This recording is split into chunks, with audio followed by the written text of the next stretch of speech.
Hello and welcome to another edition of the program. My name is Mike Saunders, and once again I'm your host and moderator for the discussion today, centering on autism. The news coming out of the United States Center for Disease Control is indeed bleak.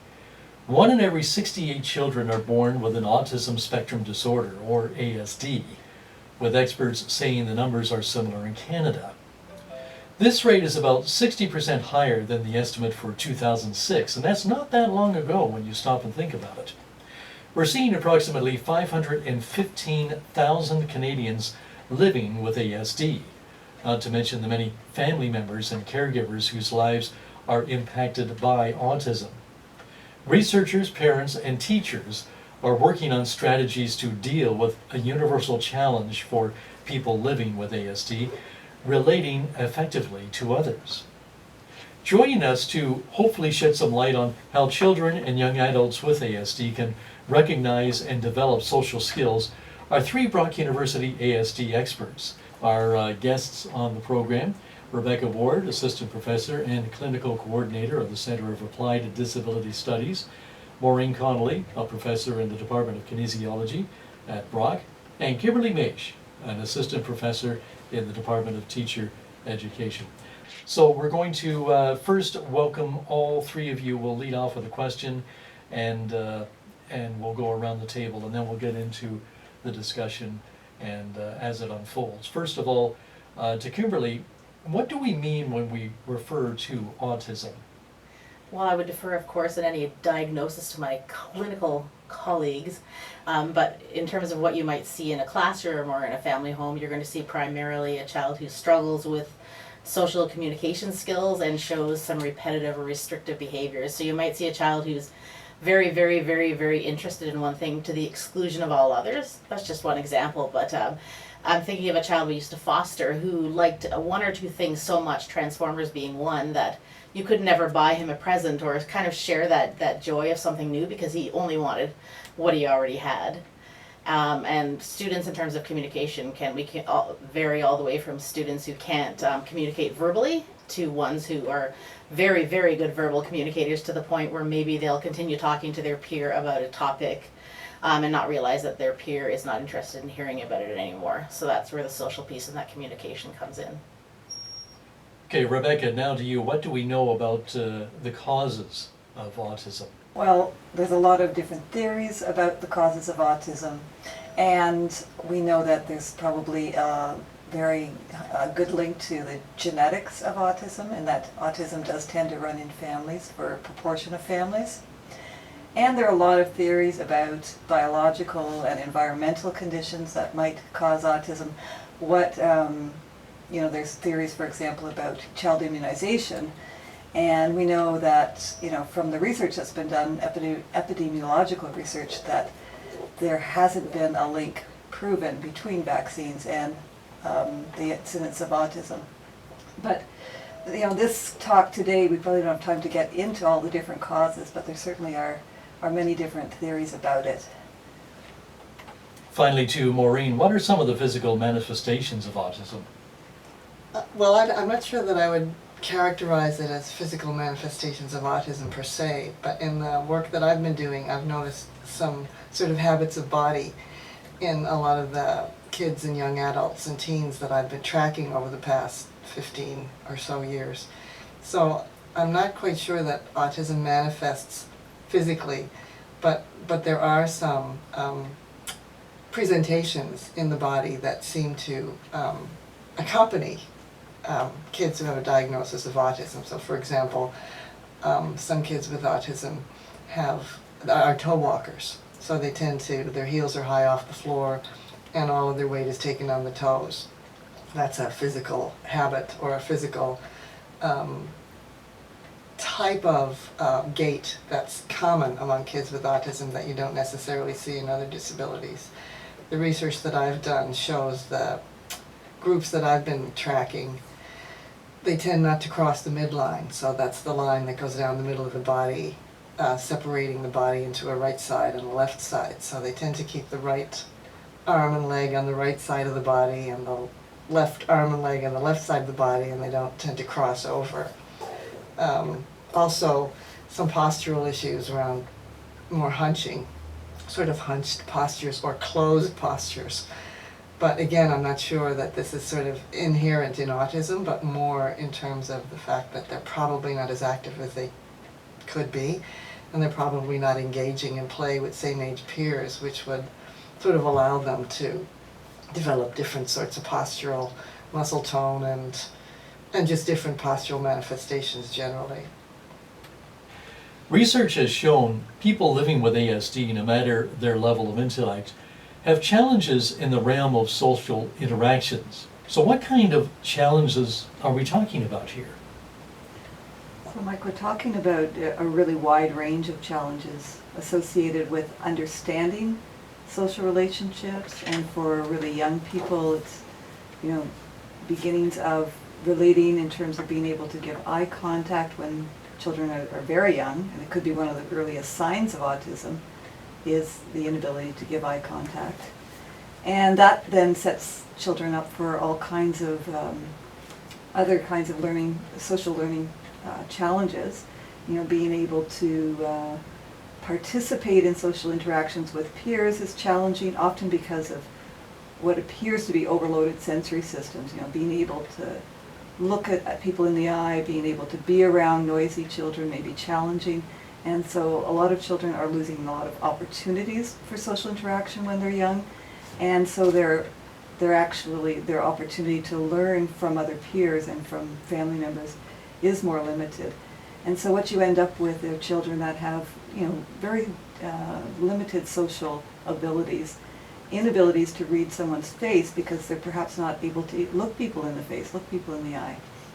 And so, you know, if you aren't able to look at someone's face and learn to read and make connections between the look on people's faces and what they're saying, that will lead to all kinds of social communication challenges down the road. So that's just a beginning. So would you say that it's true, maybe a child with ASD then would start off with skills that are a little weaker in that area, and then the gap grows over time because of less practice? Yeah, I think that's a really good way to look at it. Yeah, just to see that the lost opportunity just snowballs into all kinds of other social challenges. Yeah, and then I mean in terms of physical play or movement, certainly with young children typically aren't great at physical play because they're growing into their physical body, so you expect them to be clumsy and awkward and not able to accelerate, decelerate, etc. But sort of through the typical development, they'll pick up these kinds of skills, and they'll just from being in play environments, they'll adapt and adjust to the environment. So with children with autism, the sort of lack of opportunity to be in environments with other same-age peers really has a cascade. And I mean, the last number of years I've been working more with teenagers and young adults than I have with the younger children. But how that manifests in teenagers is quite profound, because they're like other teenagers. They're desperate to be part of a peer group and to belong and to be cool. And a lot of the ways that unfolds is in physical play environments or physical activity environments. And by that time, if they're sort of awkward and clumsy, beginning to play games or to attempt to get into game-playing situations, or even just typical sort of physical situations like horsing around or, you know, that kind of give and take, some of their balance compromises and their balance regain compromises are then going to be at play, as well as some of the sort of the more typical social issues associated with autism. Yeah. And I think about the social issues even going on with that kind of horseplay too. That's all intertwined. Yeah. Right? Students that can't cope with losing or tease other students when they win and are not sure where those boundaries are, or Yeah. when the responses are appropriate, can be off-putting to peers as well. Mm-hmm. Mm. And then you have, you know, if you've got those kind of interactions going on, then you eventually develop an avoidant kind of way of being with all people. And you're avoiding peers because you've had failure, you've experienced failure, you've experienced a lot of rejection. And so what you end up with is, you know, children who are home playing alone, wishing they had peers, as you said, and not having that. and then they develop into young adults, of course, and that's the group that I'm focused on right now, that transition to adulthood age, the 16 to 24-year-olds, and and they want what everybody else wants, but they have had a lifetime of not developing the skills needed to actually be successful socially, whether that's in terms of having friendships or in terms of the social skills needed for the work world or the going to university. They lack those skills. I mean, also, one of the things that I've noticed is a lot of the sort of physical development that you would expect to see in a nervous system, for example, which sort of intends out towards the world, because of sort of the fixity of focus and the attention that a lot of the kids with autism have, even as babies. It's very rudimentary and foundational sort of movement patterns that we'd expect to see in babies in the first 12 months. We're probably not going to see, because the outer world curiosity manifests in different ways in kids with autism. Their inner landscape is obviously much more interesting than the outer landscape. Absolutely true. And so how the nervous system, say in a typically developing infant, is always intending outwards, reaching into the world, and so that's where they learn to reach their hands away from the body to achieve spinal extension, to do those kind of very basic baby movements that most of it take for granted.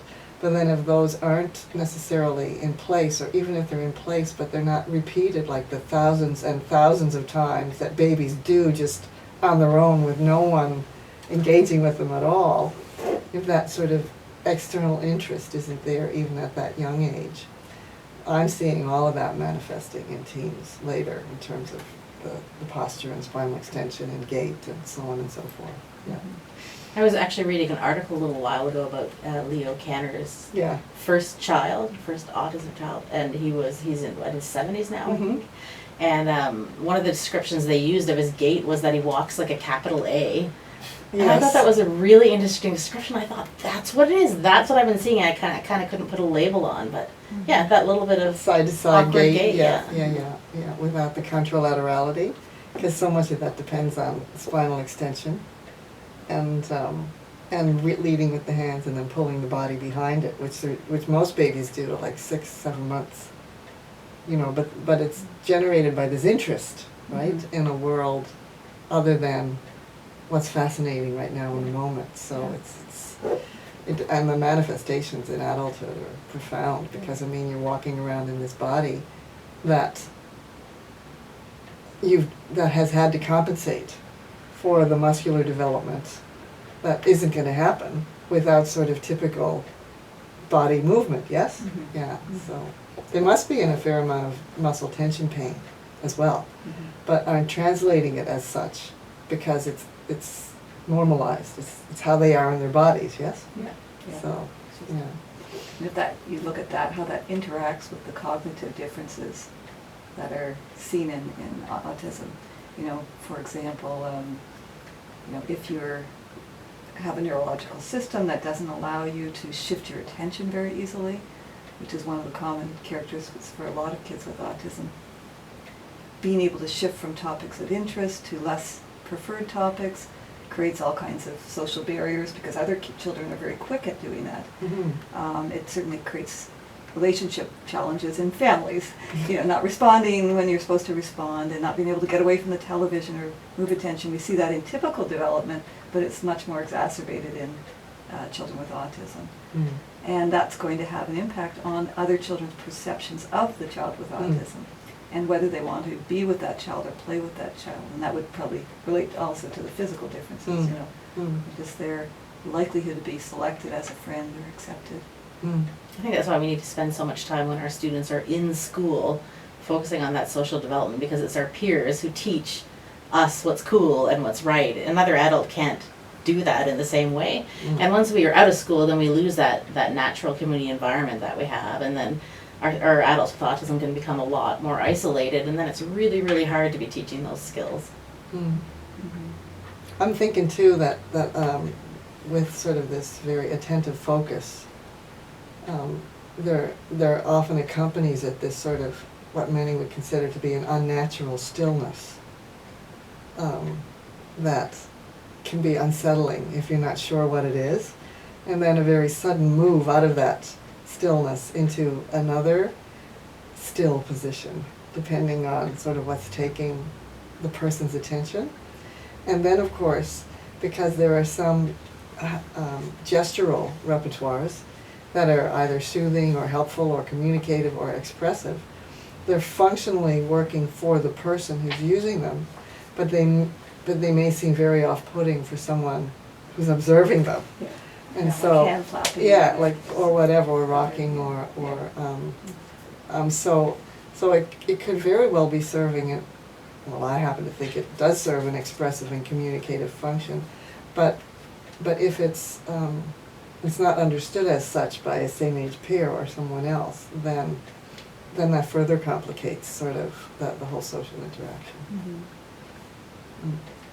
And that often brings us, when we think about these kind of behaviors that children with autism engage in, and that in a behavioral analysis, which is some of what I do, we might be looking at how could we reduce those behaviors in these children. Mm. And that's one point of view, is to reduce whatever it is, rocking, hand flapping, other things that would have the child stand out. But another way to look at that is what kind of education can we give to the world, to other children, their peers, that would have them understand the movements, understand the differences in speech or the differences in attention, so that there would be an acceptance of these differences, and that the child could experience acceptance into a community in their schools and in larger communities, despite these behaviors. We don't really have any excuse now because there are so many good tools. Now, even if you look at children's picture books around autism in the last 10 years, the numbers have grown hugely. And now you have your choice. You can look at books that talk about autism from a sibling's perspective, from a parent's perspective, from the peer, and you have ones that look at it really clinically, like this is Asperger's syndrome, for example, if we use our old terminology. And then we have ones that really, the whole way through will tell a story about ASD, and we'll talk about echolele without mentioning what it is, show the child an inclusive environment, maybe there's an educational assistant there. And so it teaches all about ASD without even using that word. So if we have parents who are not comfortable with talking about that label in front of that child's peers, we can still approach that issue and talk about how we're all the same and we're all different, and let's get past trying to tolerate differences and celebrate differences. We can start that pretty young and keep going on with it throughout high school. And we have a lot of information written by Audis themselves, the Audi culture. So we've got a lot of life writing, art, music, poetry, that's actually composed by people with autism themselves, sort of demarcating their own cultural lines and expressing themselves as a culture. So you've got insider voices, literally, that can tell us how it is to be in the world, in this body, in this sensibility, and helping us to respond appropriately to the type of expressions that were being given. I remember my early explorations into tactile aggression or tactile craving and tactile defensiveness, and just being shattered by this insight that tactile craving is the person's attempt to feel himself or herself in the world, and how if that's not that's foundational for almost everybody. You can tell when your skin ends and the world begins. But if that's not something you can tell, you can feel, then of course I would pound my arm or scratch my arm or run around naked in the cold or whatever it is I need to do to give myself a sense that I exist in the world. So if the sensations that I'm feeling aren't intense enough to be meaningful, and I need to do something else to make them meaningful for me perceptually, then that's sort of logical. And the logical thing to do would be to be naked in a freezing environment, or the logical thing to do would be to swallow Legos, or the logical thing to do would be to do something intensely sensorial so that I could actually make myself present to myself. So once I started seeing like a logic, it was like, whoa, like these are all little geniuses just trying to solve these existential problems. They're not just, you know, defiant people out to annoy the world around them. They're problem solvers working in the world of sensation in very different ways. Yeah. I think, yeah, and that's kind of been a shift, I think, maybe in education too, and certainly in behavior therapy, is towards thinking of the individual in that larger context of why are they doing what they do, and trying to understand it from a functional point of view, but also from, you know, physiologically what's going on. And when you come from that point of view, it leads to very different kinds of interventions or approaches. And a lot of it is about educating others and teaching others how to read the child. I was reading and going through my notes, preparing for the broadcast, I was reading about the Peers program and how it works. I found that particularly fascinating, so let's pick it up, the conversation with that. What benefits can be derived from the program, and what is it all about? Well, I'll just start. Peers program is a friendship development program for teenagers with ASD. And it's just one of several different programs that are available. The reason that this is a particularly interesting program is that it involves young people coming together in a small group over a 10-week period where they get to work with each other, practice skills together, and then they're given homework to do, so that by the end of the course they're actually having, you know, getting together with peers in their community, from their school, and being able to have some measurable gains in their social relationships. That's really the goal of the Peers program. So it's an example of a program that is recommended, and it's available in Niagara usually a couple times a year. There's either through Autism Ontario or through Bethesda Services, and it often will lead young people to have friendships by the end of the program that they didn't have at the beginning, and that's really the goal of the program. Such is probably the goal of any of our programs with social skills. One of the ones I've been working with lately is peer-mediated social skills interventions. So there are programs with similar outcomes or similar goals that we want to have, all the way from our very young preschool age children all the way up through high school. And some of our local communities have been doing similar peer-mediated programs in our summer camps too. And that's what reminded me of it, Becky, because parents talk to the program developers and say, all of a sudden, these other children are coming up to my child in the grocery store and other places and saying, "Hi, how are you?" And they just think that's the most wonderful thing in the world, and not something they've ever experienced before. Yeah. One of the parents told me a story about her son. She and her son were out shopping at Costco.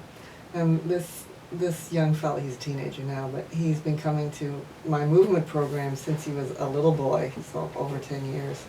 And now that he's sort of developed a style as a teenager, and he's sort of choosing his clothes, and he wears a fedora. He's really into this hat. So he and Mom were out shopping, and he's pushing the cart, and he's got a great relationship with Mom. And I guess 2 teenage girls were checking him out.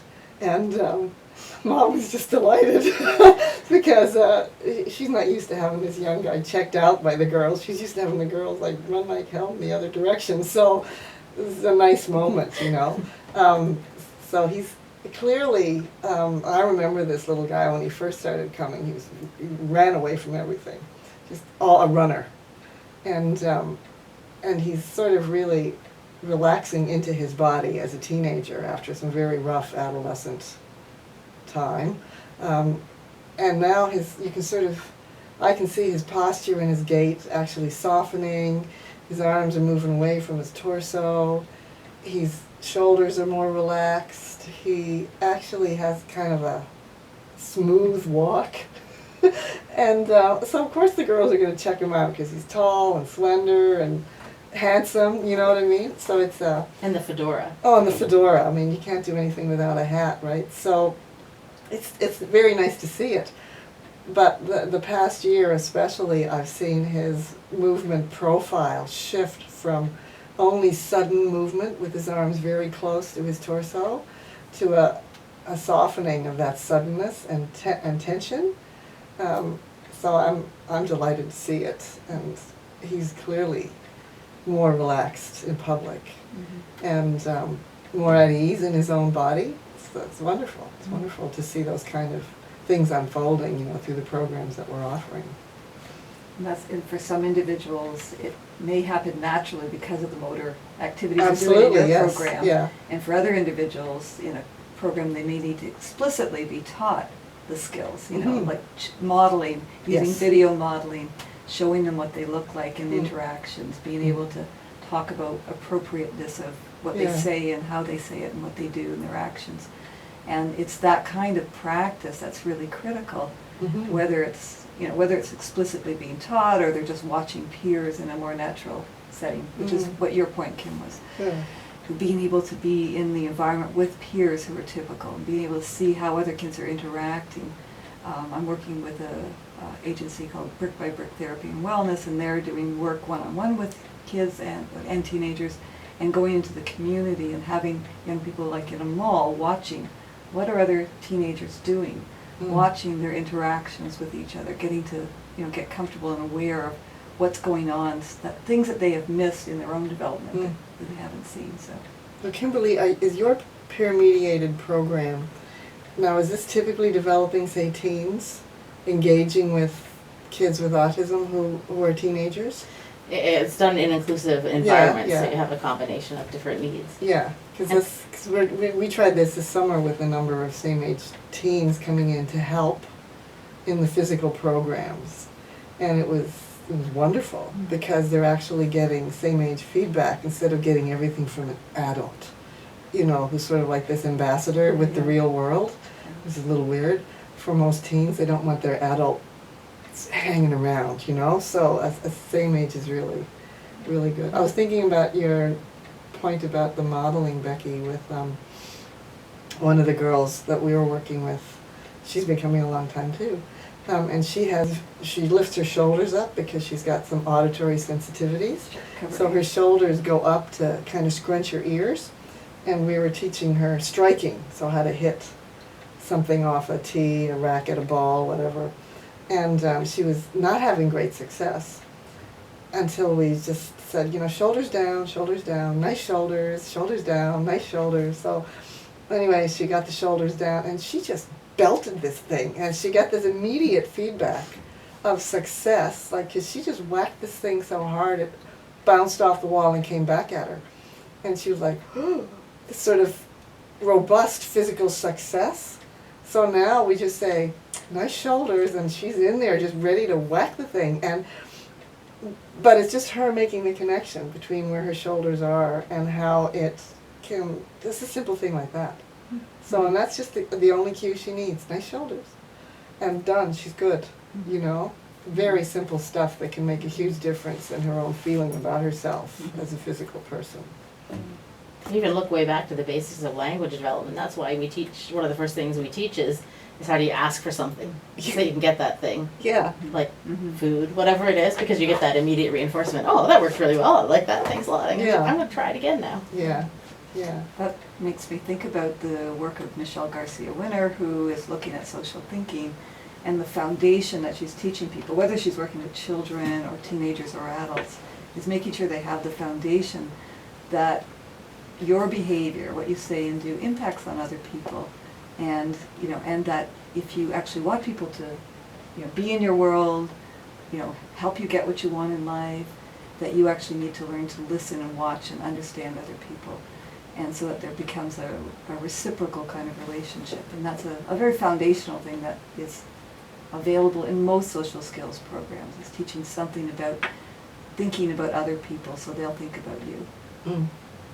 I was thinking of a video that I frequently show called Amazing Babies. So I show it to my students in the development classes, the motor development classes, or the disability and adaptation classes, just to remind them about the baby. Because a lot of students who are training to be professionals, a lot of the subject matter that they get early in their degree programs, they're assessed on it and then they forget it fairly quickly. But the baby stuff is so important. So this Amazing Babies video, it shows babies in the first year of life, and especially after they sit up. and they're kind of passing things around to each other carefully, because of course when you first learn to sit up, if you move anything you fall over. So they're very carefully passing these little tiny objects around, or they're moving this little bead across the floor just barely, and the other baby is reaching over and picking up this little bead, but you can see them trying to hold their sitting posture while they're exchanging these little tiny toys. It's hilarious, but it shows the students the nuance of a shared space and communication. So babies don't need to reach over and go, hey, how's it going, have a bead, because like they're 4 months old, or 6 months old, or 8 months old, but it's the nuance, right? So I'm trying to help my students understand nuance in expressive gesture. So a lot of the kids and teens that we work with aren't big talkers, but they've got these gestural repertoires that are interesting to sort of track as well. So this idea that there's a number of ways to communicate is very helpful. Yeah. And that we know it starts so young. Yes, 6 months it's old. very young, yeah, already. exactly. And yet we work with perhaps even teenagers or young adults who don't have it yet. Yeah. They haven't gotten that. Mm. I think one of the messages there is that we need to persist, that it might take a lot of repetitions, but Yeah, I mean, we're all still persist. growing, right, throughout our Yes. whole lives. Just Yeah. because they haven't grabbed that by the time they're 18 doesn't mean it can't still develop. One of the things I want to tell you about is what we were talking about a little bit on our break there, is that, I don't know if both of you know this, but I have a 22-year-old who has ASD. Mhm. And I was thinking about, when we were talking some of his social issues, I mean, he's got a great sense of humor. I look back, I remember him getting in so much trouble. It was the second last day of kindergarten, because he was yelling at the secretary of the school and saying that he was going to get her fired. And the principal wasn't very happy with that. And that's not a typical thing for a 5-year-old to say at school. And then I think about him about 5 years ago, and it was this lovely moment. We were in this gigantic room just packed full of people, and I had my foot up on a chair, and I had my gym outfit on, and I was doing up my shoelaces, and I just kind of leaned over, and my stomach was a little bit scrunched up, and he leans over, this is, an 18-year-old, and he pokes me in the stomach, and he's like, "What's that?" And I remember saying, that's a giant roll of fat, it's from having you. And he just looked at me, and we're in this huge room of people, and he's yelling it all, and he goes, "So you've had 18 years to work that off?" And have no idea that. I mean, it was really funny, but to not tell it to a room of 200 people, thank you very much. Thanks. And so even now today, he's developed into this really dry, funny sense of humor, but there's still that, do you know when you are and not supposed to use it? And I brought him into my office to help unpack when I moved my offices a little while ago, and I still had to say to him, "Robert, this is my workplace where my colleagues are, so don't make humorous jokes about me, please, just for the period of time while we're there, thanks very much." So you can certainly see things growing and developing, but you can see that strand still kind of following around of not quite being sure when not to say things, or even understanding that there really is a time when you don't say certain things. And for some individuals, they may know when they're supposed to say or not say certain things, and yet the impulsiveness that's kind of part of their makeup, sometimes they just can't help themselves. Out it goes. Yeah, and I think a lot of people might think of the Big Bang Theory television show and Sheldon, the character, as a kind of stereotypic view of someone with high functioning autism, and it's kind of a way to look at it. But in fact, the individuals that we do work with are so diverse, and their social challenges are really varied depending on their developmental level. I'm glad you brought that up, because there are so many examples that we're seeing in media now, and some of course, are not great and are overly stereotypical, but at least then our general person on the street is getting information about what autism is. We're seeing it on different TV shows, we're seeing it pop up in movies all the time. I drive my children nuts when I go out somewhere with them, because we'll be watching a movie and I'll be like, they're gonna say he has autism, or they're gonna say he was tested, and they're rolling their eyes at me, but inevitably there it is. So it's almost something that's kind of in vogue right now. So it's good, but we have to, of course, then watch those messages that's perpetuating to the population too. Yeah, I was thinking about one of the really cool things that there's my summer program. We run a summer camp setup, and when we first started this adventure. One of the biggest joyful experiences for the parents was watching their kids come back on a bus and not have everyone on the bus traumatized by being on a bus. So we've got like 30 kids on a bus and 2 buses, and my university students are sitting on the bus with them, and they're sharing seats with other people on the bus, and they're using their inside voices on the bus, and they're just handling their own stuff on the bus. And the parents are watching the buses pull into the parking lot, and they've got their hands on their hearts like, oh my kid's on a bus, this is so good. You know, and well, it makes me realize how far we have to go really if these things are like achievements and triumphs, and how big a big deal this is for parents. But at the same time, taking the time to celebrate each of those Oh small achievements yes, is so important. it's just so good. So anyway, yeah, and then they get off the bus and they walk off the bus carrying their own backpack, or they help someone off the bus, or the boys who are especially interested in what the girls think. The parents are overjoyed. Like these are triumphs, you know, and getting on a bus, getting off a bus, taking care of your own, you know, belongings, sharing a seat with someone else, putting on your headphones and listening to your own music instead of screaming at someone for being loud. Really. Things that we take for granted. Yeah, just in normal collateral. development. Yeah. Just so significant. Yeah. And the physical environment is so rich with those kind of opportunities, I think, which is nice. So I'm always going to make the pitch for the movement environment, but I really do see I don't have social skills as my area of expertise, but I always see the social skills unfolding in the physical environments because they're so embodied, and sort of their bodies get implicated then, so where else can you go except interrelational if you're sharing the same space with other bodies, yeah. So. This has been a fascinating conversation, but unfortunately we're running out of time here, so we're going to go around the table one last time as we prepare to wrap things up in this discussion on autism. Any final thoughts on the subject? Rebecca, let's start with you. Well, I guess for those listening who might be parents of young people with autism or on the autism spectrum, if you are thinking about your child's social development, that there are things available in this community in Niagara region. Certainly we can always use more services, but being able to reach out to Autism Ontario or Bethesda services or some of the private services that are out there, to be able to access programs that are going to help your child be with other children and or young adults, and be able to have a sense of belonging. I think that's probably the most important thing. As they develop their skills, it's really just to be in a group, even if it's a group of other children with similar challenges. I think that's important. I think that's what I wanted to put in there for parents. Okay, and Kimberly? I think I just want to emphasize that the inclusive environment is so important, whether that's the home or the school or out there in the general community, that there's no line we can draw between children who are what we think of as typically developing and those who are not typically developing. In the real world, we're all there together, so let's continue doing that in our school environment, and let's make social skills an area that we're working on teaching for all children who struggle, not just those with ASD, but for our children with ASD. Let's get that written down into their individual education plan. Let's do some assessments on that. And then we're responsible for following up and assessing those goals and making progress. So let's make that a more formal piece, because it's just so foundational and important as our children go and develop. Okay, and finally for Maureen.